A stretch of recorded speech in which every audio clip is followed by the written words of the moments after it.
ಶರಣಂ ಜಯ ಜಯ. ಓಂ ಸಚ್ಚಿದಾನಂದ ಶರಣಂ ಜಯ ಜಯ. ಎಲ್ಲರಿಗೂ ನನ್ನ ನಮಸ್ಕಾರಗಳು. ಯೋಗ ವಾಸಿಷ್ಠದಲ್ಲಿ ಜ್ಞಾನಯೋಗ ತರಂಗಿಣಿ ನಿರ್ಯಾಣ ಪ್ರಕರಣದಲ್ಲಿ ಶ್ರೀರಾಮಚಂದ್ರ ಪ್ರಭುವಿನ ಪ್ರಶ್ನೆಗೆ ನಿಮ್ಮ ಜೀವನ್ಮುಕ್ತಿಯ ಸ್ಥಿತಿಯನ್ನು ನಮಗೆ ಅನುಭವವೇದ್ಯ ಮಾಡಬೇಕು ಅಂತ ಕೇಳಿದಾಗ ಅವರು ವರ್ಣನೆ ಮಾಡ್ತಾ ಇರ್ತಾರೆ ಹೇಗೆಲ್ಲ ಇರಬೇಕು ಅಂತ. ಇಲ್ಲಿ ಅಜ್ಞನಿಗೆ ಜಗತ್ತು ಕತ್ತಲೆಯಾಗಿ ಕಂಡ್ರೆ ಜ್ಞಾನಿಗೆ ಅದೇ ಬೆಳಕಾಗಿ ಕಾಣುತ್ತೆ. ಅಜ್ಞನಿಗೆ ಈ ಜಗತ್ತು ವಿಕಲ್ಪಾತ್ಮಕವಾಗಿ ಕಂಡ್ರೆ ಪ್ರಾಜ್ಞನಿಗೆ ನಿರ್ವಿಕಲ್ಪವಾಗಿ ಕಾಣ್ತದೆ ಅಂತ ಗುರುಗಳು ಹೇಳ್ತಾ ಇದ್ರು. ತರಂಗಗಳ ಪ್ರಕಾಶದಲ್ಲಿ ಇದು ಹುಟ್ಟಿದೆಂತಲೂ ಇದು ನಷ್ಟವಾಯಿತೆಂತಲೂ ಪೇಳುವುದು ಹೇಗೆ ಅಸಂಗವಾದದ್ದೋ ಹಾಗೆ ಪ್ರಾಣಿಗಳ ಜನನ ಮರಣದಲ್ಲಿ ಜನನ ಮರಣ ಪ್ರಸ್ತಾಪವು ಅಸಂಗವೆನಿಸುವುದು. ಗೊತ್ತಾಯ್ತಲ್ವಾ? ತರಂಗಗಳ ಇಲ್ಲಿ ಹುಟ್ಟಿತವಲ್ಲ ಅವುಗಳ ಪ್ರಕಾಶದಲ್ಲಿ ಅಲೆಗಳು ಹುಟ್ಟಿದೋ ಅಲೆಗಳು ನಷ್ಟವಾದೋ ಅಂತ ಹೇಗೆ ಹೇಳ್ತೀವೋ ಇದು ಅಸಂಗತವಾದದ್ದು, ಸರಿಯಾದ ಕ್ರಮ ಅಲ್ಲ. ಹಾಗೆಯೇ ಕೂಡ ಪ್ರಾಣಿಗಳ ಜಗತ್ತಿನಲ್ಲಿ ಜನನ ಮರಣ ಅನ್ನುವುದು ಕೂಡ ಇದೇ ರೀತಿಯಲ್ಲಿ ಅಲೆಗಳ ರೀತಿಯಲ್ಲಿ ಶರೀರಗಳು ಕಾಣಿಸ್ಕೊಳ್ತವೆ. ಮತ್ತು ಅಲೆಗಳು ಅಣಗದವಲ್ಲ ನೀರಿನಲ್ಲಿ, ಅದೇ ರೀತಿ ಜಗತ್ತಿನಲ್ಲಿ ಶರೀರಗಳು ಕಾಲಾನಂತರದಲ್ಲಿ ಅಡಗಿ ಹೋಯ್ತವೆ. ಆದರೆ ಆ ನಿಜ ವಸ್ತು ಒಂದೇ ಯಾವಾಗಲೂ ಇರ್ತದೆ.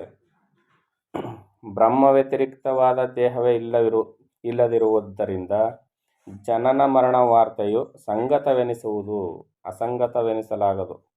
ಸ್ಫಟಿಕವು ಪ್ರತಿಬಿಂಬಗಳಿಂದ ವಿಚಿತ್ರವಾಗಿ ಕಾಣುವಂತೆ ಬ್ರಹ್ಮವು ಸ್ವಾಭಿನ್ನವಾದ ಶಕ್ತಿಯಿಂದ ಸ್ವಪ್ರತಿಬಿಂಬಗಳಿಂದಲೇ ವಿಚಿತ್ರವಾಗಿ ಪ್ರಕಾಶಿಸುತ್ತಿರುವುದು. ಜಲದಲ್ಲಿ ತರಂಗ ಕಣಿಕಾದಿಗಳಂತೆ ಬ್ರಹ್ಮದಲ್ಲೇ ದೇಹವೆಂತಲೂ ಕಲ್ಪನೆಯೆಂತಲೂ ದೃಶ್ಯವೆಂತಲೂ ಕ್ಷಯ ವೃದ್ಧಿಗಳೆಂತಲೂ ಆಯಾಯ ಭಾವಗಳೆಂತಲೂ ಅವುಗಳ ಪ್ರಯೋಜನವೆಂತಲೂ ವಿಚಿತ್ರವಾದ ರೀತಿಗಳು ಕಾಣುತ್ತಿರುವುವು. ಇದೇ ಬ್ರಹ್ಮದಲ್ಲಿಯೇ ಇಷ್ಟೆಲ್ಲವೂ ಕೂಡ ಪರಿವರ್ತನೆಗಳು ಕಾಣಬರ್ತವೆ. ಯಾವ ಥರ? ಸ್ಫಟಿಕವು ಪ್ರತಿಬಿಂಬಗಳಿಂದ ವಿಚಿತ್ರವಾಗಿ ಕಾಣುವಂತೆ. ಸ್ಫಟಿಕ ಮಣಿ ಕಲ್ಲು ಅದು ಯಾವ ಬಣ್ಣವೂ ಇಲ್ಲ, ಅದು ಯಾವ ಒಂದು ಬಣ್ಣವೂ ಅದರಲ್ಲಿ ಇರೋದಿಲ್ಲ, ದೋಷವೇ ಇರೋದಿಲ್ಲ. ಅದ್ರ ಮುಂದೆ ಯಾವ ಬಣ್ಣವನ್ನು ತಂದಿಡ್ತೀವಿ ಪೂರ್ತಿಯಾಗಿ ಅದು ಆ ಬಣ್ಣದಲ್ಲಿ ಕಾಣಿಸ್ಕೊಳ್ತದೆ. ಈ ರೀತಿ ಸ್ಫಟಿಕ ಮಣಿಯು ಪ್ರತಿಬಿಂಬಗಳಿಂದ ವಿಚಿತ್ರವಾಗಿ ಕಾಣುವಂತೆ ಬ್ರಹ್ಮವು ಸ್ವಾಭಿನ್ನವಾದ ಶಕ್ತಿ ತನಗೆ ಭಿನ್ನವಾದ ಶಕ್ತಿಯಿಂದ ಏನು ಮಾಡ್ತದೆ? ಸ್ವಪ್ರತಿಬಿಂಬಗಳಿಂದಲೇ ತನ್ನ ಪ್ರತಿಬಿಂಬಗಳಿಂದಲೇ ವಿಚಿತ್ರವಾಗಿ ಪ್ರಕಾಶಿಸುತ್ತಿರುವುದು. ಈಗ ಮೂಲ ಅಂತಃಕರಣದಲ್ಲಿ ಅದೇನು ಮಾಡ್ತದೆ? ಕನ್ನಡಿಯೊಳಗೆ ನಾನು ನನ್ನ ಆಕಾರವನ್ನು ನೋಡಿಕೊಂಡಂತೆ ತನ್ನ ಅಂತಃಕರಣದ ಮೂಲ ಶಕ್ತಿ ಅಂತಃಕರಣದಲ್ಲಿ ಕಾಣಿಸ್ಕೊಳ್ತಂಥ ಬಿಂಬ ಏನಾಗುತ್ತೆ?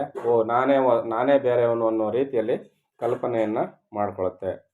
ಕಲ್ಪನೆಯೆಂತಲೂ ದೃಶ್ಯವೆಂತಲೂ ಕ್ಷಯ ಅಂದರೆ ಕ್ಷಯಿಸ್ತಾ ಇದ್ದೀನಿ, ನಾಶವಾಗ್ತಾ ಇದ್ದೀನಿ ಅನ್ನುವುದು, ವೃದ್ಧಿಗಳೆಂತಲೂ ಆಯಾಯ ಭಾವಗಳೆಂತಲೂ ಅವುಗಳ ಪ್ರಯೋಜನ, ಇದರಿಂದ ನನಗೇನು ಪ್ರಯೋಜನ ಆಗ್ತು ಅಂತ ವಿಚಿತ್ರವಾದ ರೀತಿಗಳು ಕಾಣುತ್ತಿರುವುವು. ಕಟಕಗಳಂತೆ ಅಂದರೆ ಚಿನ್ನ ಮತ್ತು ಆಭರಣಗಳಂತೆ ಬ್ರಹ್ಮ ಜಗತ್ತುಗಳಲ್ಲಿ ದ್ವೈತ ಕಲ್ಪನೆಯೇ ಅಸಂಗತವಾದ್ದರಿಂದ. ಹೌದಲ್ವಾ? ಪರಮಾತ್ಮನಲ್ಲಿ ಎರಡೆಂಬುದೇ ಇಲ್ಲ. ಹೆಂಗೆ ಅಂದರೆ ಚಿನ್ನ ಆಕಾರಗಳು ನಾನಾ ಥರ ಇರ್ತವೆ. ಅದಕ್ಕೆ ನಾವು ಒಂದೊಂದು ಹೆಸರು ಕೊಡ್ತೀವಿ. ಇದು ಉಂಗುರ, ಇದು ಓಲೆ, ಇದು ಜುಮ್ಕಿ, ಇದು ಸರ ಅಂತ ಹೆಸರು ಕೊಟ್ಟಿರ್ತೀವಿ. ಅದು ಹೇಳಿದ್ಯಾ ನಾನು ಇದೆಲ್ಲ ಆಗಿದ್ದೀನಿ ಅಂತ? ಅದು ಚಿನ್ನವೇ. ಚಿನ್ನದ ದೃಷ್ಟಿಯಿಂದ ನೋಡಿ, ಈಗ ಒಬ್ಬ ಚಿನ್ನದ ಅಂಗಡಿ ವ್ಯಾಪಾರಿ ಅವನ ಹತ್ರ ತಗೊಂಡೋಗ್ಬಿಡಿ. ಒಬ್ಬನು ಹೇಳ್ತಿದ್ನಂತೆ ಏನಂತ, ಅವನ ಹತ್ರ ಚಿನ್ನ ಇತ್ತಂತೆ, ಅರ್ಧ kg ಚಿನ್ನದಲ್ಲಿ ಗಣಪತಿ ಮಾಡಿಸಿದ್ನಂತೆ, ಅರ್ಧ kg ಚಿನ್ನದಲ್ಲಿ ಇಲಿ ಮಾಡಿಸಿದ್ನಂತೆ. ತಗೊಬಂದು ಮನೇಲಿ ಇಟ್ಕೊಂಡ, ಭಾಳ ಭಕ್ತಿಯಿಂದ ಪೂಜೆ ಮಾಡಿ ಸಂತೋಷ ಪಡ್ತಿದ್ದ. ಕಷ್ಟ ಕಾರ್ಪಣ್ಯಗಳು ತಾನಾಗಿ ಬಂದ್ಬಿಟ್ಟು ಆಗ ಚಿನ್ನದ ಅಂಗಡಿಯವನ ಹತ್ರ ತಗೊಂಡೋಗ್ಬಿಟ್ಟು ಎರಡನ್ನೂ ಮಾರ್ಬಿಟ್ನಂತೆ. ಗಣಪತಿಗೆ ಮೊದಲು ಮಾರಿದ್ನಂತೆ, ಗಣಪತಿಗೆ ಇದು ಇಲಿಯನ್ನು ಮೊದಲು ಮಾರಿದ್ನಂತೆ. ಇಲಿಯ ತೂಕಕ್ಕೆ ಏನು ಬೆಲೆ ಕೊಡಬೇಕು ಅದನ್ನು ಚಿನ್ನದ ಅಂಗಡಿಯವನು ಕೊಟ್ಟ. ಈಗ ಗಣಪತಿಯನ್ನು ಕೊಟ್ಟನಂತೆ, ಗಣಪತಿಗೂ ಅಷ್ಟೇ ಬೆಲೆಯನ್ನು ಕೊಟ್ಟ. ಆಗ ಇವನು ಕೇಳಿದ್ನಂತೆ, ಏನಯ್ಯ ನೀನು ಗಣಪತಿಗೆ ಇಲಿಗೆ ಅಷ್ಟೊಂದು ದುಡ್ಡು ಕೊಟ್ಟಿದೀಯಾ, ಗಣಪತಿಗೂ ಅಷ್ಟೇ ಕೊಡ್ತೀಯಲ್ಲ ನೀನು ಅಂತ. ಅದಕ್ಕೆ ಚಿನ್ನದ ಅಂಗಡಿಯವನು ಹೇಳಿದ್ನಂತೆ, ಅಪ್ಪ ಇದು ಆಕಾರ ಪಡ್ಕೊಂಡಿದೆ ಅಷ್ಟೇ, ಇದೇ ಇಲಿಯನ್ನೇ ಗಣಪತಿನೂ ಮಾಡ್ಬೋದು, ಅದೇ ಗಣಪತಿಯನ್ನು ಇಲಿಯಾಗಿಯೂ ಮಾಡ್ಬೋದು. ಇಲ್ಲಿ ನೀನು ಬರೀ ಆಕಾರವನ್ನು ನೋಡಿ ಬೆಲೆ ಕೇಳ್ತಾ ಇದೆಯಾ, ಗಣಪತಿಗೆ ಜಾಸ್ತಿ ದುಡ್ಡು ಕೊಡಬೇಕು, ಇಲ್ಲಿಗೆ ಕಮ್ಮಿ ಆಯಿತು ಅಂತ. ಆದರೆ ಇಲ್ಲಿ ಎರಡೂ ಚಿನ್ನವ ಹೊರತು ಇನ್ನೇನೂ ಅಲ್ಲ ಅಂತ ಹೇಳಿದಂತೆ. ಇಲ್ಲಿಯೂ ಕೂಡ ಇದನ್ನು ನಾವು ಮನಗಾಣಬೇಕು. ಏನು, ಜಲದಲ್ಲಿ ತರಂಗಗಳು ಕಾಣ ಕಣಿಕಾದಿಗಳಂತೆ ಬ್ರಹ್ಮದಲ್ಲೇ ದೇಹವೆಂತಲೂ ಕಲ್ಪನೆಯೆಂತಲೂ ದೃಶ್ಯವೆಂತಲೂ ಕ್ಷಯ ವೃದ್ಧಿಗಳೆಂತಲೂ ಆಯಾಯ ಭಾವನೆಗಳು ಕಾಣಿಸ್ಕೊಳ್ತಾ ಇದ್ದಾವೆ. ಇದೇ ರೀತಿಯಲ್ಲಿ ಕನಕ ಕಟಕಗಳಂತೆ ಬ್ರಹ್ಮ ಜಗತ್ತುಗಳಲ್ಲಿ ದ್ವೈತ ಕಲ್ಪನೆ ಅಸಂಗತವಾದ್ದರಿಂದ ಅಂತಃಕರಣಗಳನ್ನು ಬಹಿಕರಣಗಳು ತನ್ಮಾತ್ರೆಗಳು ಸುಖ ದುಃಖಗಳು ಸಹ ಬ್ರಹ್ಮವೆಂತಲೇ ತಿಳಿಯುವನಾಗು.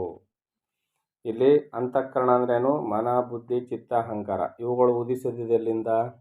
ಅಂತಃಕರಣ ಅನ್ನೋದು ಉದಿಸಿದ್ದೇ ಉಸಿರಾಟದಿಂದ. ಅರ್ಥ ಆಗ್ತಾ ಇದೆಯಲ್ವಾ? ಅಂತಃಕರಣ ಉತ್ಪತ್ತಿಯಾಗಿದ್ದೆಲ್ಲಿಂದ? ಉಸಿರಾಟದಿಂದ. ಇದಕ್ಕೆ ಜೀವಬ್ರಹ್ಮೈಕ್ಯ ರಾಜಯೋಗ ಸಾರಾಮೃತ ಗ್ರಂಥದಲ್ಲಿ ಉಸಿರಾಟದ ನಿಯಂತ್ರಣ ಆ ಕುಂಭಕ ಪ್ರಾಣಾಯಾಮದ ಮೂಲಕ ಮಾಡಿದರೆ ಮನೋನಾಶವಾಗುತ್ತೆ, ಮನೋಲಯವಾಗುತ್ತೆ. ಮನೋಲಯವಾಯಿತು ಅಂದರೆ ಕಲ್ಪನಾ ಜಗತ್ತು ಕಾಣ್ಬರ್ತಕ್ಕಂಥ ಈ ಜಗತ್ತು ಇಲ್ಲ ಅನ್ನೋದು ಸತ್ಯ ಆಗುತ್ತೆ. ಇಲ್ಲ ಅಂತ ಕಾಣ್ಬರುತ್ತಾ ಅಂದರೆ ಇದು ಕೂಡ ಬ್ರಹ್ಮವಲ್ಲದೆ ಮತ್ತೇನೂ ಅಲ್ಲ. ಅರ್ಥ ಆಗ್ತಿದೆಯಲ್ವಾ? ಇದು ಸಾಕಾರ ಬ್ರಹ್ಮ, ಅದು ನಿರಾಕಾರ ಬ್ರಹ್ಮ. ನಾನು ಚಲನೆಯನ್ನು ತೆಗೆದುಕೊಂಡಾಗ ಇದು ಕಾಣಬರುತ್ತೆ, ನಾನು ಚಲನೆಯಲ್ಲಿ ಇಲ್ಲದಿದ್ದಾಗ ಅದು ಏನೂ ಇಲ್ಲ ಅನ್ನೋ ಸತ್ಯ ತನ್ನಿಂತಾನೇ ಅರಿವಾಗುತ್ತೆ. ಅವನೇ ಪರಮಾತ್ಮ ಸ್ವರೂಪನಾಗಿರ್ತಾನೆ. ಆದ್ದರಿಂದ ಇಲ್ಲಿ ಸರಿಯಾಗಿ ಅರ್ಥ ಮಾಡ್ಕೋಬೇಕು. ದ್ವೈತ ಕಲ್ಪನೆ ಅಸಂಗತವಾದ್ದರಿಂದ ಅಂತಃಕರಣಗಳು ಮನ ಬುದ್ಧಿ ಚಿತ್ತ ಅಹಂಕಾರ ಉಸಿರಾಟದ ವೇಗವೇ ಮನಸ್ಸಾಗಿ ಬದಲಾಗುತ್ತೆ. ಆ ಉಸಿರಾಟದ ವೇಗವೇ ಮನಸ್ಸೂ ಆಗಿ ಬುದ್ಧಿಯೂ ಆಗಿ ಚಿತ್ತವೂ ಆಗಿ ಅಹಂಕಾರವೂ ಆಗಿ ಪರಿವರ್ತನೆ ಆಗಿರ್ತದೆ. ಅದರಿಂದ ಅಂತಃಕರಣಗಳು ಎಲ್ಲಿ ಹುಟ್ಟುದೋ ಅದು ಉಸಿರಾಟದಲ್ಲೇ ಹುಟ್ಟಿದೋ. ಉಸಿರಾಟ ಎಲ್ಲಿಂದ ಹುಟ್ಟಿತು? ಈ ಸ್ಥೂಲ ದೇಹದಲ್ಲಿ ಅದು ಉತ್ಪತ್ತಿ ಆಯಿತು. ಈ ಸ್ಥೂಲ ದೇಹದಲ್ಲಿರುವವನು ಯಾರು? ದೇಹಿಯಾದವನು ಯಾರು? ನಾನೇ. ನನ್ನೊಳಗೆ ಇರ್ತಕ್ಕಂಥ ಈ ದೇಹದಿಂದಲೇ ಅಂತಃಕರಣಗಳು ಹುಟ್ಟಿದ್ದು. ಅಂತಃಕರಣ ಹುಟ್ಟಿದ ಮೇಲೆ ಅಂತಃಕರಣದಲ್ಲಿ ಪ್ರತಿಫಲಿತವಾಗಿ ಕಾಣ್ತಾ ಇರೋದು ಯಾವುದು? ಅಂತಃಕರಣದಲ್ಲಿ ಪ್ರತಿಫಲಿತವಾಗಿ ಈ ಜೀವಾತ್ಮನು ನಾನೇ ಅಂದ್ಕೊಂಡಿದ್ದಾನೆ. ಆ ಜೀವಾತ್ಮನ ಈ ಅಂತಃಕರಣದಲ್ಲಿ ಕಲ್ಪಿತವಾದ ಜಗತ್ತು ಕಾಣಿಸ್ಕೊಂಡು, ಓ ನಾನಿಂಥವನು, ನನಗೆ ಈ ಜಗತ್ತು ಕಾಣ್ತಾ ಇದೆ ಅಂತ ಎಲ್ಲವೂ ತನ್ನೊಳಗೆ ಹುಟ್ಟಿ ತನ್ನೊಳಗೆ ಅಣಗ್ತಾ ಇರುವುದನ್ನು ಅಜ್ಞಾನದ ದೆಸೆಯಿಂದ ನಾನು ಜಗತ್ತಾಗಿ ನೋಡ್ತಾ ಇದ್ದೀನಿ. ಎಷ್ಟೊಂದು ವಿಚಿತ್ರ ಅಲ್ವಾ ಈ ಅಧ್ಯಾತ್ಮವನ್ನು ಅರ್ಥ ಮಾಡ್ಕೊಳ್ಳೋದು. ಅದೇ ರೀತಿಯಲ್ಲಿ ಇಲ್ಲಿ ಅಂತಃಕರಣವನ್ನು ನಾವು ನೋಡಬೇಕು. ಅಂತಃಕರಣಗಳು ಮತ್ತು ಬಹಿಕರಣಗಳು ತನ್ಮಾತ್ರೆಗಳು ಶಬ್ದ ಸ್ಪರ್ಶ ರೂಪ ರಸ ಗಂಧ ಪಂಚಭೂತಗಳ ಗುಣಗಳಿವು. ಇವು ತನ್ಮಾತ್ರೆಗಳು. ಮತ್ತು ಸುಖ ದುಃಖಗಳು ಸಹ ಬ್ರಹ್ಮವೆಂತಲೇ ತಿಳಿಯುವನಾಗು. ತನ್ಮಾತ್ರೆಗಳು ಬೇರೆ ಅಂತ ಅವುಗಳನ್ನ ಬಿಟ್ಬಿಡೋಂಗಿಲ್ಲ, ಸುಖ ದುಃಖಗಳು ಬೇರೆ ಅಂತ ಬಿಟ್ಬಿಡೋಂಗಿಲ್ಲ. ಅವೆಲ್ಲವೂ ಬ್ರಹ್ಮದಲ್ಲಿಯೇ ಹುಟ್ಟಿ ಬ್ರಹ್ಮದಲ್ಲಿಯೇ ಅಣಗ್ತಾ ಇರ್ತಕ್ಕಂಥ ಒಂದು ವಿಚಿತ್ರವಾದ ಒಂದು ರೀತಿ ಇದು. ಎಲ್ಲವನ್ನೂ ಪರಬ್ರಹ್ಮವೆಂತಲೇ ತಿಳಿಯಬೇಕು. ಈಗ ಸುಖಕ್ಕೂ ಹಿಗ್ಗುವಂತಿಲ್ಲ, ದುಃಖಕ್ಕೆ ಕುಗ್ಗುವಂತಿಲ್ಲ. ಅಂತಃಕರಣ ಚತುಷ್ಟಯಗಳನ್ನ ನಾವು ನೋಡಿ ಅವುಗಳನ್ನ ಏನೂ ಅನ್ನುವಂತಿಲ್ಲ. ಯಾಕಂದರೆ ಎಲ್ಲವೂ ನನ್ನಲ್ಲೇ ಇರ್ತಕ್ಕಂಥವು. ನಾನು ಬೇಕು ಅಂದರೆ ಅದನ್ನು ಬೆಳೆಸ್ಕೊಳ್ಬೋದು, ಬೇಡ ಅಂದರೆ ನಿಲ್ಲಿಸ್ಬಿಡ್ಬೋದು. ಈ ಶಕ್ತಿ ಯಾರೊಳಗಿದೆ? ನನ್ನೊಳಗೆ ಇದೆ. ಅಲ್ಲಿಗೆ ಏನು ಬೇಕಾಗಿರೋದು ನಮಗೆ? ಪುರುಷ ಪ್ರಯತ್ನ ಅಂದರೆ ಸತತವಾದ ಒಂದು ದೀರ್ಘವಾದ ಮತ್ತು ಶ್ರಮದಿಂದ ಕೂಡಿದಂಥ ಒಂದು ಪ್ರಯತ್ನ ನಮಗೆ ಬೇಕು. ಆವಾಗ ಮಾತ್ರ ಇವೆಲ್ಲವನ್ನು ನಾವು ಸರಿಯಾಗಿ ತಿಳ್ಕೊಳ್ಳಿಕ್ಕೆ ಸಾಧ್ಯ. ಇನ್ನು ಪ್ರತಿ ಶಬ್ದದಂತೆಯೂ ಪ್ರತಿಬಿಂಬದಿಂ ಬಿಂಬದಂತೆಯೂ ಸ್ವಶಕ್ತಿಯಿಂದಲೇ ಬ್ರಹ್ಮವು ಚಿಜ್ಜಡ ರೂಪದಿಂ ತೋರುವಲ್ಲಿ ಇದು ನಾನೆಂಬುವುದೇ ಮೊದಲಾದ ಭೇದ ವ್ಯವಹಾರ ಉಂಟಾಗಿರುವುದು.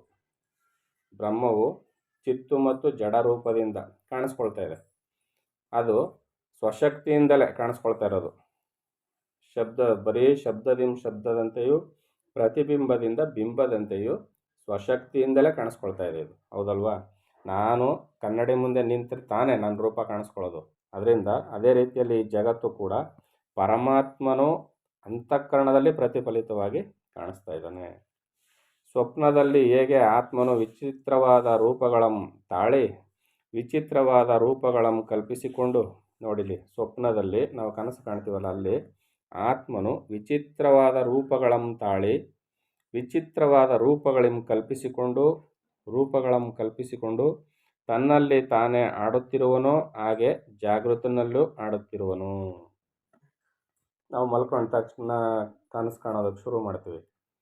ಅಲ್ಲಿ ಯಾವುದೇ ವಸ್ತುಗಳಿರೋದಿಲ್ಲ, ಯಾರು ವ್ಯಕ್ತಿಗಳಿರೋದಿಲ್ಲ. ಅಲ್ಲಿ ಕಲ್ಪನೆಯನ್ನು ಮಾಡ್ಕೊಳ್ಳೋನು ತಾನೇ ಆಗಿರ್ತಾನೆ, ಕಲ್ಪನೆ ಮಾಡ್ಕೊಂಡ ವಸ್ತುಗಳಾಗಿ ಬರುವವನು ತಾನೇ ಆಗಿರ್ತಾನೆ. ವಿಚಿತ್ರವಾದ ರೂಪಗಳಂ ತಾಳಿ, ವಿಚಿತ್ರವಾದ ರೂಪಗಳಂ ಕಲ್ಪಿಸಿಕೊಂಡು, ವಿಚಿತ್ರವಾದ ರೂಪಗಳಂ ತಾಳುವವನು ಪರಮಾತ್ಮನೇ ಆಗಿರ್ತಾನೆ. ವಿಚಿತ್ರವಾದ ರೂಪಗಳನ್ನು ಕಲ್ಪಿಸಿಕೊಳ್ಳುವವನು ತಾನೇ ಆಗಿರ್ತಾನೆ. ಎಲ್ಲಿ? ಕನಸಿನಲ್ಲಿ. ಹಾಗೆ ಆಡುತ್ತಿರುವನೋ ಹಾಗೆ ಜಾಗೃತಿನಲ್ಲಿಯೂ ಕೂಡ ಇದು ಕಾಣ್ತಾ ಇದೆ. ಸ್ವಪ್ನ ಪ್ರಪಂಚದಲ್ಲಿ ಹೇಗೆ ಎಲ್ಲವೂ ಕಲ್ಪನೆ, ಬ್ರಹ್ಮನ ಕಲ್ಪನೆಯಿಂದಲೇ ಕಾಣಿಸ್ಕೊಳ್ತೋ ಇದೇ ನಿಜ. ಪರಮಾತ್ಮನ ಕಲ್ಪನೆ ಮಾಡ್ಕೊಂಡವನು ಅವನೇ, ಕಲ್ಪನೆ ಮಾಡಿಕೊಂಡ ಆಯಾ ರೂಪಗಳನ್ನು ತಾಳಿ ಬಂದವನು ಅವನೇ. ಜಾಗೃತನಲ್ಲಿಯೂ ಕೂಡ ಅದನ್ನೇ ಹೇಳ್ತಾ ಇರೋದು. ನಮ್ಮ ಮನಸ್ಸು ಚದರಿ ಹೋಗಿರೋದ್ರಿಂದ ನಾವು ಸರಿಯಾಗಿ ಅದನ್ನು ಕಂಡುಹಿಡಿಯೋಕ್ಕಾಗ್ತಾ ಇಲ್ಲ. ಮನಸ್ಸನ್ನು ಕೇಂದ್ರೀಕರಿಸಿ ನೋಡಿದಾಗ ಇಲ್ಲಿಯೂ ಕೂಡ ಬ್ರಹ್ಮದ ಲೀಲೆಯೇ ನಡೀತಾ ಇರೋದು. ಏನು? ಜಗತ್ತು ಕಲ್ಪಿತ ಮಾಡ್ಕೊಂಡಿರೋನು ನಾನೇ, ಜಗತ್ತಾಗಿ ಕಾಣ್ತಾ ಇರೋನು ನಾನೇ ಅನ್ನುವ ಸತ್ಯ ನನಗೆ ಜಾಗೃತನಲ್ಲಿ ಗೊತ್ತಾಗಬೇಕಾದ್ರೆ ನನ್ನಲ್ಲಿ ಏನಿರಬೇಕು? ಏಕಾಗ್ರತವಾದ ಮನಸ್ಸಿರಬೇಕು. ನನ್ನ ಮನಸ್ಸು ಏಕಾಗ್ರವಾಗಿ ಒಂದು ಕಡೆ ನೆಲೆ ನಿಲ್ಲಬೇಕು. ಅದನ್ನೇ ಜ್ಞಾನ ದೃಷ್ಟಿಯಿಂದ ನೋಡೋದು. ಈ ರೀತಿಯಲ್ಲಿ ಮಾಡ್ತಾ ಇರಬೇಕು. ಜಾಗೃತನಲ್ಲೂ ಆಡುತ್ತಿರುವವನು ನಾನೇ. ಕಲ್ಲು ಮಣ್ಣುಗಳೆಂದು ಭಾವಿಸಿದ ಮಣಿ ಕನಕಗಳು ವಿರಾಗಿಗೆ ಕಲ್ಲು ಮಣ್ಣುಗಳೇ ಆಗುವವು. ಕಲ್ಲು ಮಣ್ಣುಗಳಿಂದ ಭಾವಿಸಿದ ಮಣಿ ಮತ್ತು ಚಿನ್ನ, ಕನಕ ಅಂದರೆ ಚಿನ್ನ, ಇವು ವೈರಾಗ್ಯಶಾಲಿಗೆ ಕಲ್ಲು ಮಣ್ಣುಗಳಾಗಿಯೇ ಕಾಣುವವು. ಅವುಗಳನ್ನೇ ಯಥಾಸ್ಥಿತಿಯಾಗಿ ನೋಡುವ ವ್ಯಾಪಾರಿಗೆ ಮಣಿ ಕನಕಗಳೇ ಅವು ಕನಕಗಳಾಗೆ ಕಾಣಿಸ್ಕೊಳ್ತವೆ. ಹೌದಲ್ವಾ? ವೈರಾಗಿಗೆ ಇವು ಮಣ್ಣಾಗಿ ಕಾಣ್ತವೆ. ಅದೇ ಒಬ್ಬ ವ್ಯಾಪಾರಿಗೆ, ಚಿನ್ನದ ವ್ಯಾಪಾರಿಗೆ ಇವು ಮುತ್ತು ರತ್ನಗಳಾಗಿ ಕಾಣಿಸ್ತವೆ.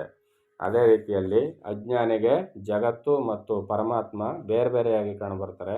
ಜ್ಞಾನಿಗೆ ಎರಡೂ ತಾನೇ ಆಗಿ ಕಾಣಬರ್ತದೆ.